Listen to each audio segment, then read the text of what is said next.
This may be a prison, but it's far from ordinary. In fact, it's the most luxurious prison the world has ever seen. From a glamorous nightclub where Pablo Escobar danced with Colombia's most beautiful women, to a horrifying torture chamber where his enemies would vanish into darkness. But why did Colombia go to such lengths to keep the inside a secret? What is hiding inside La Catedral?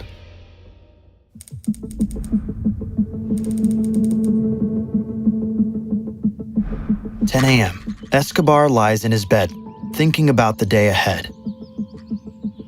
This is Escobar's cell, but it's far from what you might imagine. It's fitted with a king-size bed, topped with the finest Egyptian linen sheets. Surrounded by million-dollar paintings, fine oak wood furniture, and a wall-length bookshelf. Behind the bed, a handcrafted blue ceramic tile art piece of the Virgin Mary adorns the wall. His room doubles as one of his offices. Next to his bed is his workstation. Even behind bars, the cartel boss is running one of the largest drug empires the world has ever seen.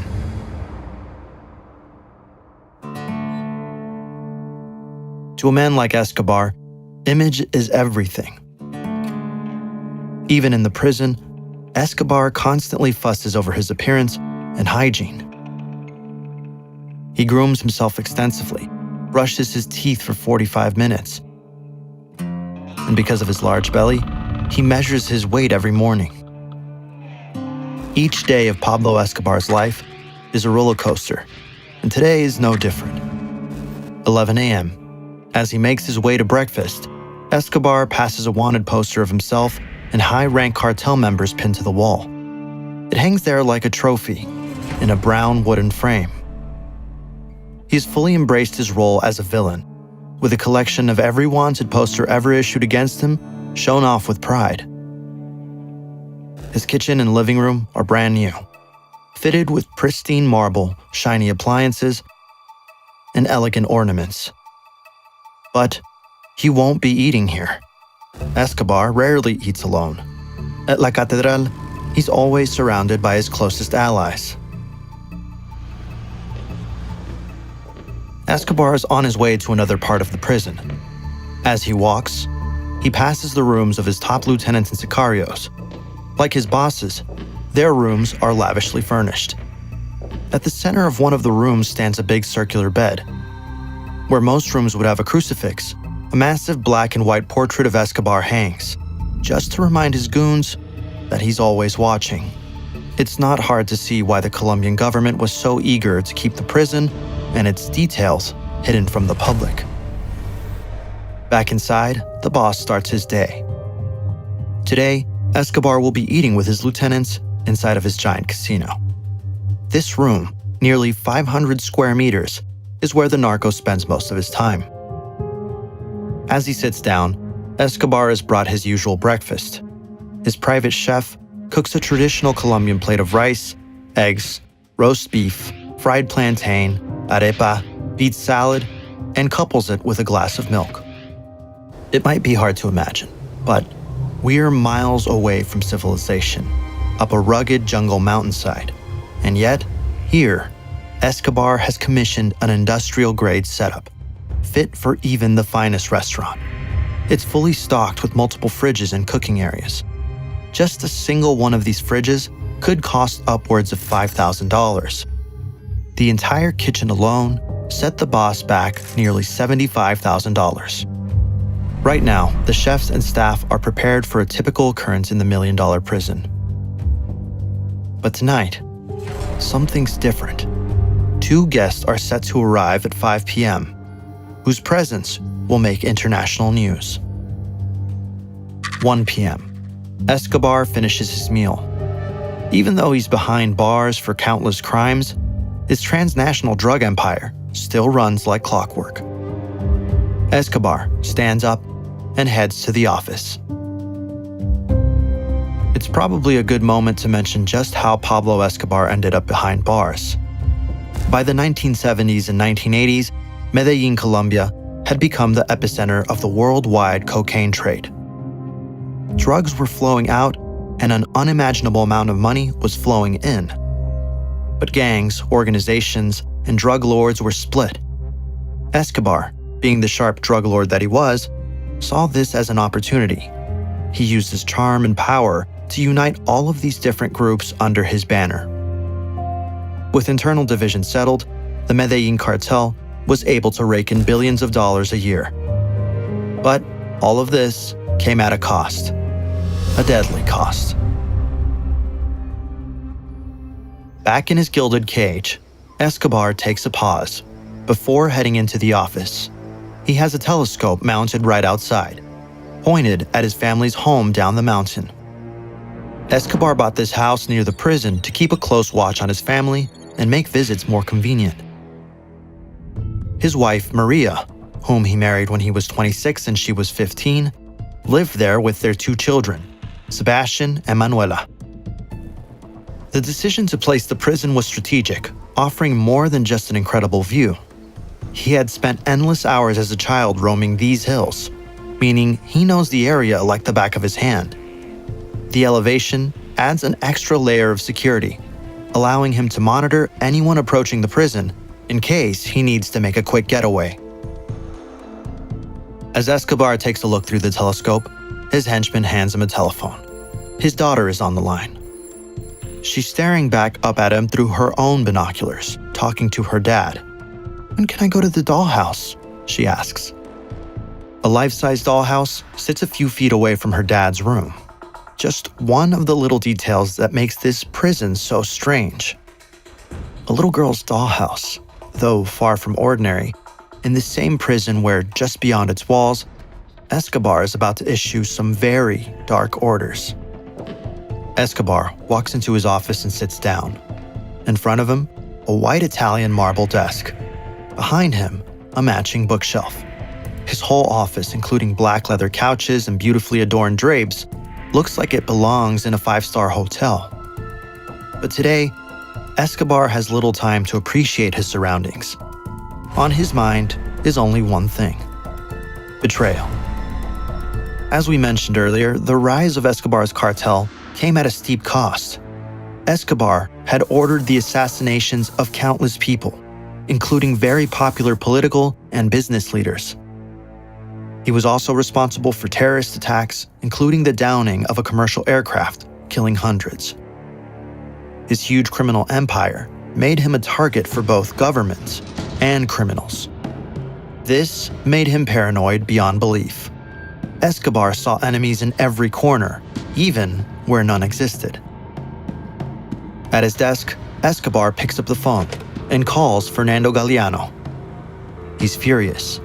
He had ordered all of the capos of the cartel to begin sending him $500,000 per week. Disobeying a direct order from Pablo Escobar is not something many people get away with, at least not in one piece. Escobar and Galeano argue, and they both say a lot of things Galeano is going to regret. Finally, Escobar orders that he and his associates immediately come to the prison. He slams the phone down. 5 p.m. Outside the prison walls, a few cars make their way up the prison's entrance. Inside one of them are 2 of the world's most famous soccer players, René Higuita, the goalkeeper of the Colombian national team. Next to him, the legendary Diego Maradona, the pride of Argentina and soccer itself. They aren't just here for a friendly chat with Escobar. They're about to play a private match on one of the 2 state-of-the-art soccer pitches that sat behind the prison. The main soccer field, measuring almost the size of the prison itself, is allegedly one of the nicest in the city. The floodlights surrounding it are so bright that people in Medellin, dozens of miles away, could tell when Escobar was playing a match. Diego Maradona would later say, "We faced off playing as forwards for the respective teams, and the drug lord managed to score several goals." After the match, Escobar and his guests head to the heart of the compound, the Grand Casino Hall, where much of the Kingpin's leisure time is spent. Spanning 450 square meters, this massive room is more than just a gaming center. The casino hall is fully equipped to cater to every whim. 2 pool tables sit in one corner, along with a ping pong table and multiple casino-style gaming stations. At the center of it all is a small altar, dedicated to his beloved Archangel Saint Michael. It's said that Escobar prays to the saint for protection, believing the divine helps shield him from the law, despite the growing international efforts to tear his empire apart. But the room isn't all fun and games. It has an important practical side too. At the back, there's storage for his and his lieutenants' prized motorbikes. Ironically, one half of the hall is enclosed by prison bars. But in La Catedral, these bars aren't meant to lock anyone in. They're literally a mockery of Colombian and world authorities. "You got me," Escobar says. The bars serve as a reminder that even as a prisoner, nobody takes away his freedom. He moves in and out of his compound, living a life of opulence and pleasure, even under the guise of captivity. 7 p.m. The hall echoes with the sound of laughter, clinking glasses, and roaring conversations. The tables are pushed aside to turn the spacious hall into a lively dance floor. Music booms from the speakers, and the guests, a mix of sicarios, capos, soccer players, and Escobar's inner circle, mingle with the women as the festivities ramp up. The party is now in full swing. Escobar, famous for his love of a good time, indulges without restraint. Drinks flow freely: whiskey, rum, and champagne, and thick cigar smoke clouds the air. The narco kingpin moves through the crowd, at times taking center stage on the dance floor, at others sitting back and observing with his glass raised, a contented smile playing on his lips. But even amidst the luxury and excess, no one can ignore the tension in the air. Escobar is a man who lives on the edge, and everyone knew that his mood could shift in an instant. As the hours ticked by, the vibe of the evening slowly began to change. 10 p.m. Another set of cars appear at the compound's gates, their approach much quieter. As they pull in, one of Escobar's sicarios lets him know. The carefree mood of the evening drains from his face, replaced by something much darker. The music continues. The laughter still echoes through the hall, but Escobar's mind fills with unspeakable thoughts. The mask Pablo Escobar has worn for the past few hours is about to slip. He leaves the casino hall, accompanied by a small group of his most trusted men. The music and laughter fade behind them as they make their way toward a secluded part of the compound, the infamous torture chamber. Inside is Fernando Galeano. Earlier in the day, Escobar had summoned him, and now is the moment of reckoning. Galeano stood nervously. The room itself is a stark contrast to the luxury of the rest of the compound. Cold, bare walls surround them, and the dim lighting is like something out of a movie. This chamber is the last stop for anyone who crosses the drug kingpin. Escobar enters, his demeanor cold as ice. He wastes no time. With a steel gaze, he confronts Galeano about his refusal to pay the $500,000 weekly tribute. Galeano tries to plead his case. Little does he know, his fate was sealed the second he walked through the front door. Escobar's men overpower him. Nobody knows for sure what happens next, though horrifying rumors circulate. Only the outcome is certain. Galeano will not leave La Catedral alive. Escobar exits the room, and his guards carry out the execution. When it's done, the body is quickly disposed of. This isn't the first time Escobar has had to deal with betrayal in such a way. You don't make it to the top of a global drug empire by playing nice. He's made countless enemies along the way. El país debe conocer la realidad de ciertos poderosos capitales, los delitos que sus titulares cometieron para lograr formar sus fantásticas fortunas. And his paranoia has only grown over time. Galeano's fate is just one chapter in a long history of bloodshed and retribution. Escobar's paranoia isn't unfounded. He knows the enemies he's made outside are waiting. The political leaders he had assassinated, the rival cartels, the police forces across multiple countries. Every day he remains free, the target on his back grows larger. It was this very fear that drove him to turn himself in. This morning are calling the surrender of trafficker Pablo Escobar a major victory in the war on drugs. Locking himself away in La Catedral was in reality his safest option. Here, surrounded by his own men and fortress-like walls, he could continue his operations without constantly watching his back. As Escobar returns to the casino hall, the party hasn't missed a beat. The music is still blaring, the guests are dancing, and the atmosphere is as lively as ever. Escobar slips seamlessly back into the revelry, as if his hands aren't caked in blood. To the unknowing eye, it's just another night of excess. Yet, those closest to him know the truth. Betrayal is never tolerated, and the cost of defiance is always fatal. Nobody is safe in this line of work, and Escobar's time is coming too. 2 a.m. Escobar heads back to his room, unaware of the problems he set in motion. His enemies have united against him, leaving escape his only option. The government, furious over another murder, demands his transfer to a high-security prison. His own allies, now turned enemies, fear for their lives too. Escobar, a ruthless killer, escaped from his own luxury prison when authorities tried to transfer him to another jail. On July 22, 1992, La Catedral would once again work as intended. As the army approaches, Escobar sneaks through the poorly constructed fence and wall, slipping away into the night. He serves just 13 months of his 5-year sentence. A year and a half later, a special police unit tracks him down to a safe house. After a rooftop chase, a gunfight ensues. A bullet passes through his head, killing him on the spot. Pablo Escobar, perhaps the most dangerous man on the planet, dies. He's only 44 years old.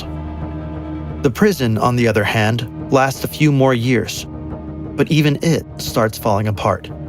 Tales of hidden treasure cause some to venture up the mountainside, sneak in, and begin looting the compound, dismantling it piece by piece. By the late 90s, the entire structure had been torn away. It's as if the palace had never existed at all.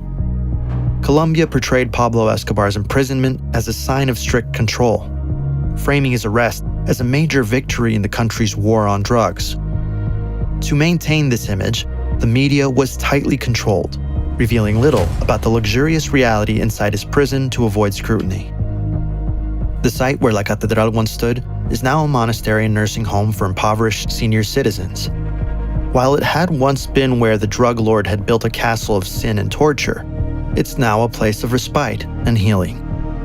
Still, there's no washing away its dark history, and its inhabitants no doubt still remember the turbulent years of Pablo Escobar, El Patron.